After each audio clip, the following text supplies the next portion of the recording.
dalam Al-Quran sifat takwa itu sifatnya menyeluruh, holistik, komprehensif. Jadi ada takwa yang membimbing pikiran kita, ada takwa yang membimbing pandangan, ada takwa yang membimbing pendengaran, ada takwa yang membimbing lisan, sampai dengan jalan. Takwa itu seringkali diawali dalam Al-Quran dengan paduan antara iman dan amal soleh. Jadi kalau kita bikin rumus A sama dengan B sama dengan C, berarti kan persamaannya A sama dengan C, B sama dengan C, B sama dengan A. Gitu kan ya? Terbayang tidak? Halo? Kalau kita bikin rumus A sama dengan apa? B sama dengan C, ya. Jangan ngantuk. Allahu Akbar. Jadi, berarti A sama dengan B sama dengan C, persamaannya B sama dengan C kan? A juga sama dengan C kan? Nah, sekarang kita praktekkan ini ke rumus Al-Quran. Nah, di Quran tuh begini. Kalau ini kita tuliskan iman, ya. Ini spidolnya lelah beramal saat Ramadan.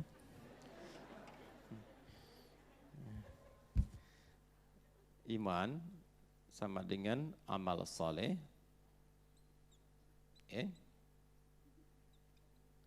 sama dengan takwa. Nah ini sudah rumus. Iman sama dengan amal soleh, sama dengan apa? Takwa.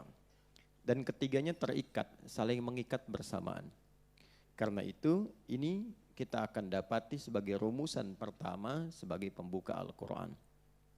Di Al-Baqarah misalnya, di ayat yang kedua, kan? Sampai dengan kelima, kita dapati dzalikal kitabu la raiba fihi hudal lil muttaqin. C-nya masuk tuh, orang-orang takwa. Siapa orang takwa itu? Alladzina yu'minuna bil ghaib, iman. C sama dengan A. Tapi nggak akan mungkin sempurna. Kalau takwa ada iman saja nggak mungkin itu. Harus ada apanya? Wa yuqimunas shalah wa mimma razaqnahum yunfiqun. Itu urutannya. Jadi pribadi yang ingin takwa saat bersamaan harus punya iman. Tak mungkin meningkatkan takwa tanpa iman. Jadi kalau ada orang beriman mengajak, mari kita meningkatkan takwa, itu berita bagus. Tandanya akan beriman, ya. Kemudian iman saja tidak mungkin menyulam takwa tanpa adanya amal soleh. Jadi kalau ingin jadi takwa itu mesti punya amal soleh, mesti punya iman. Karena itulah konsep puasa ketika ditampilkan oleh Al-Quran berupa perintah, itu langsung menyatukan ketiganya. Disatukan dalam satu pendidikan dan dibuka dengan perintah yang menyatukan tiga unsur ini. Jadi pasca puasa, kita harus menemukan ketiganya ini terpatri dalam jiwa kita, terimplementasikan dalam perilaku kehidupan kita.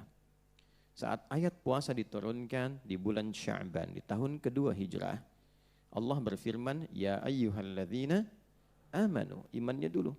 Kutiba alaikumus siyam, amal soleh. Puasa kan amal soleh kan? Kama kutiba alal ladzina min qablikum la'allakum tattaqun.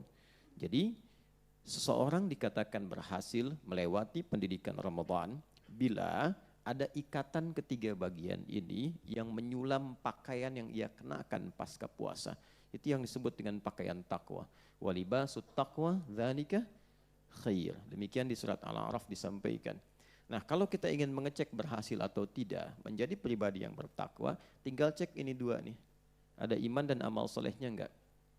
Nah, amal itu menjadi soleh jika dibimbing oleh iman. Kalau tidak ada iman, maka amalnya tidak disifati dengan soleh. Amal saja. Jadi dia enggak punya nilai di sisi Allah, netral saja menjadi amal. Walaupun pekerjaan yang dilakukan menurut manusia disebut baik. Amal itu pekerjaan, aktivitas. Ya, menatap, memandang aktivitas, mendengar aktivitas, memberi, membantu aktivitas. Ada orang sering berdonasi, bantu perbaiki jalan misalnya kan, diperbaiki supaya tidak banyak dicek ya, kemudian diperbaiki, dibagusin gitu kan, orang nyaman lewat.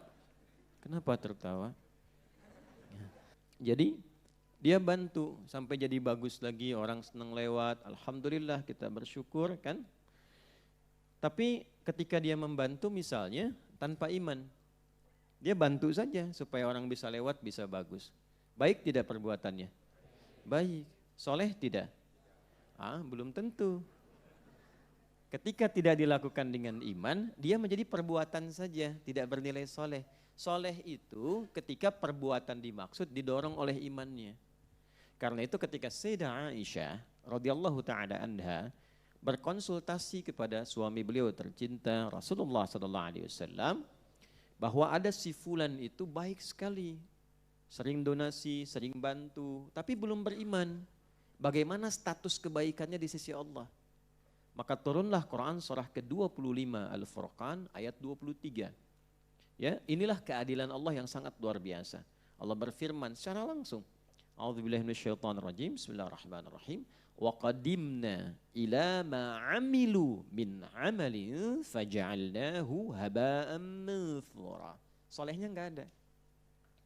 Silakan cari di situ, enggak ada kalimat solehnya.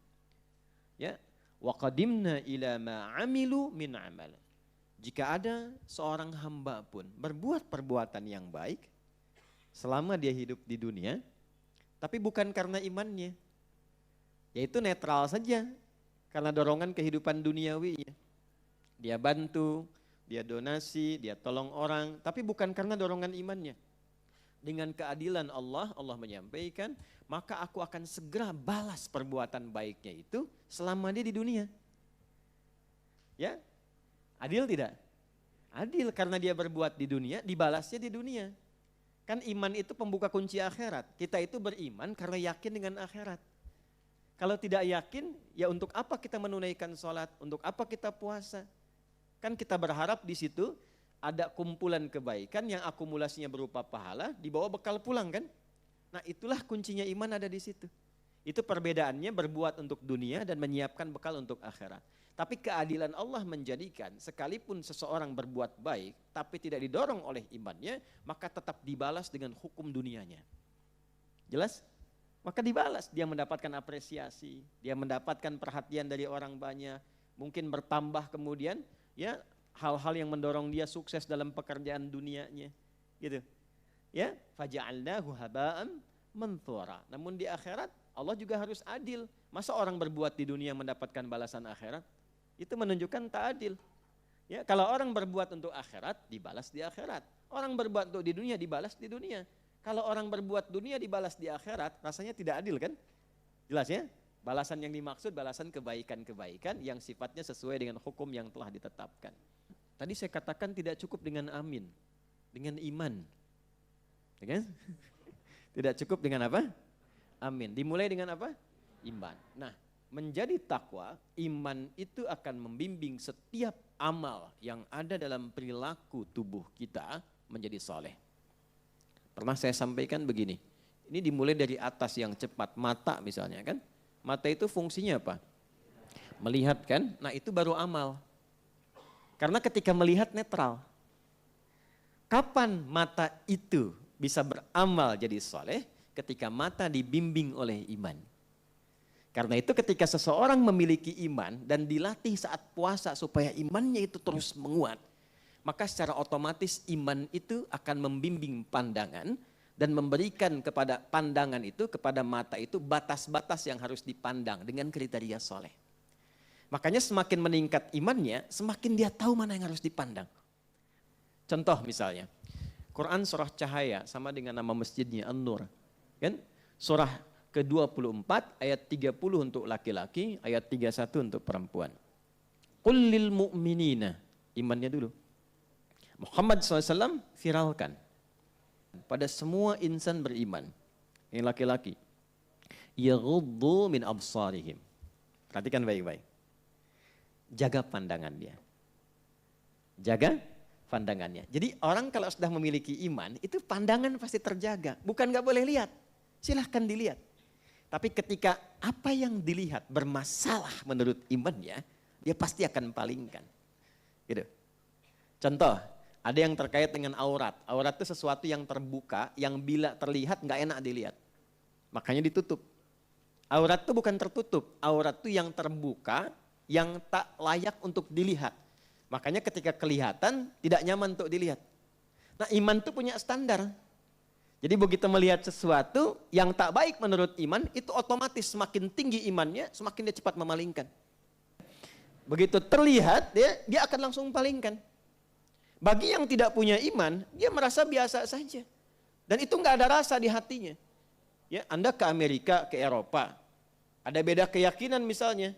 Ya, ada yang belum memiliki iman, bagi dia pakaian terhormat biasa saja. Yang penting bagi dia merasa nyaman. Mungkin aurat terbuka dan sebagainya. Standarnya memang standar kehidupan budaya. Tapi bagi orang punya iman tidak. Ada sesuatu yang tak boleh dilihat. Itu aurat yang tak layak tampak. Pertama kan salah lihat ya. Ibu juga sama ayat 31-nya. Wa qul lil mu'minati yaghdudna min absarihinna. Itu hal pertama yang paling pokok. Nanti turun dari mata turun ke mulut dulu, masa langsung ke hati. Ya, ke lisan dulu. Ini banyak persoalan nih. Dari mata turun ke lisan, langsung ke hati aja.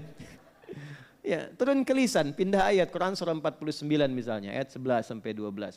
Ya ayyuhalladzina amanu la yasraqa minkum. Hei orang-orang yang beriman, gunakan lisanmu pada yang baik-baik untuk bertutur. Jangan saling mencela. La yaghtab ba'dukum ba'dha. Jangan bikin hoax. Jangan berselisih. Jangan saling merendahkan. Tuh. Coba dicek, selama puasa kita latihan kan ya? Ya, supaya menjaga lisan, pasca puasa berubah enggak itu? Sampai ke ujung kaki.